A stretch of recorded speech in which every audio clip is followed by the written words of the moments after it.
Introduction. In my former life, I was an elementary school teacher. One of the most rewarding parts of my job was watching the students grow and mature throughout the year. When they started in September, they were little kids who squabbled when things didn't go their way and who constantly made off-the-cuff choices without thinking about consequences. By June, though, many of them had evolved into young people with a strong sense of personal responsibility, self-discipline and independence, and they had gained respect from their peers as a result. So how exactly did this transformation happen? And how can we make it happen for ourselves? Communication. Communication is the key to being respected, and it's important that you know how to communicate effectively with others.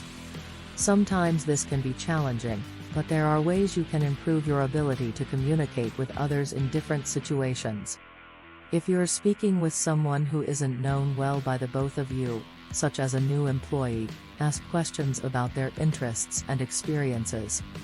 This will help build rapport between the two of you and allow them to feel more comfortable talking with you.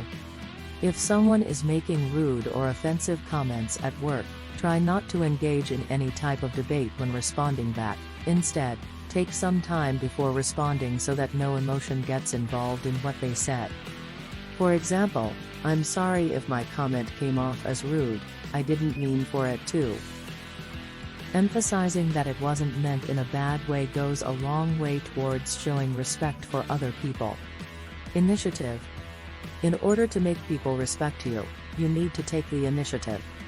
You need to be the first one who offers help. Take a look around you and observe what needs to be done. Are there any tasks that are left undone? If so, volunteer your services. Be proactive and offer your ideas on how something can be done better or faster in order for everyone involved to benefit from it. If someone asks for advice, don't hesitate to give it. This shows that you are not afraid of taking risks or sharing information with others about how they can improve themselves or their situation, or how they could potentially benefit. Don't wait for opportunities, create them yourself.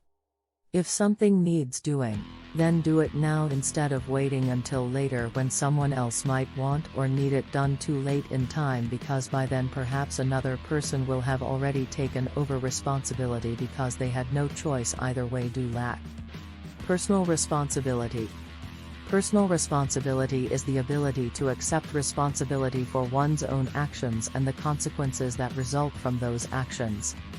Personal responsibility is a key element of the personal development process. Personal responsibility is a concept that is often confused with personal accountability, but they are two different things.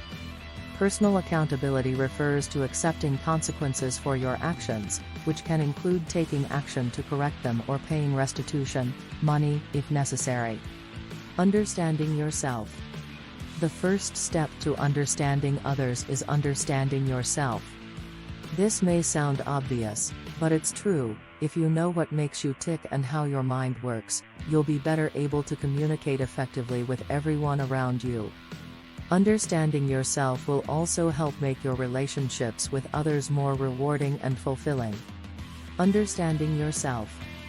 The first step in learning about yourself is self-awareness, that is, being aware of what motivates or drives your actions or behaviors at any given moment in time.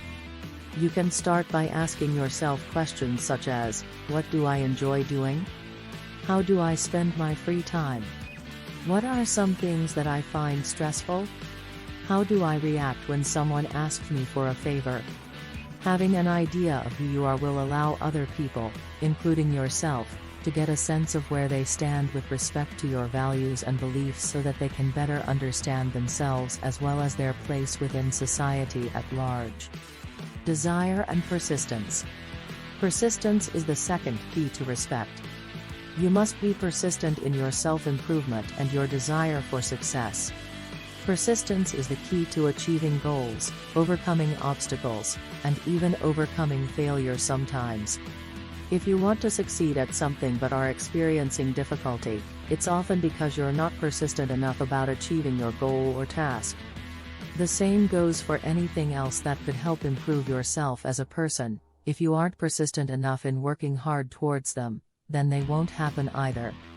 The best way to develop persistence is by setting realistic goals, goals that are achievable within a reasonable amount of time given all factors involved, e.g, time available. Then, once those goals have been set and achieved successfully, or almost, set some more realistic ones that build upon each other until eventually reaching an ultimate goal or objective which may take far longer than any one individual goal would take. This will teach us how important it is not only having good intentions but also understanding what kind of effort needs investing into achieving them effectively. By communicating well, taking initiative, being personally responsible, understanding yourself, and pursuing your goals with desire and persistence, you can earn the respect of others. By communicating well, taking initiative, being personally responsible, understanding yourself, and pursuing your goals with desire and persistence, you can earn the respect of others. Talk to people. The most important thing is to be a good listener. Listen attentively when someone else is speaking, don't interrupt them or talk over them. If you do not understand something that was said to you, ask for clarification by repeating the person's words back in your own words. Remember that no one likes a know-it-all who doesn't listen carefully enough to grasp what other people are saying before offering advice or opinions on their situations. Be open to new ideas, and try not to judge others based on their beliefs or actions. For example, if someone says something rude or offensive towards another person but does so without malice behind it. It's easy for us all sometimes just because stress levels get high sometimes during our daily lives where we might end up saying something without thinking about it first, which could hurt somebody else's feelings in return. Conclusion? I hope these strategies have inspired you to work towards earning more respect in your own life. But if you're still not convinced, I want to leave you with one last thought: it doesn't matter if other people respect you or not. What really matters is that you respect yourself and the way you treat others. After all, no one is perfect, but we can all strive to do better.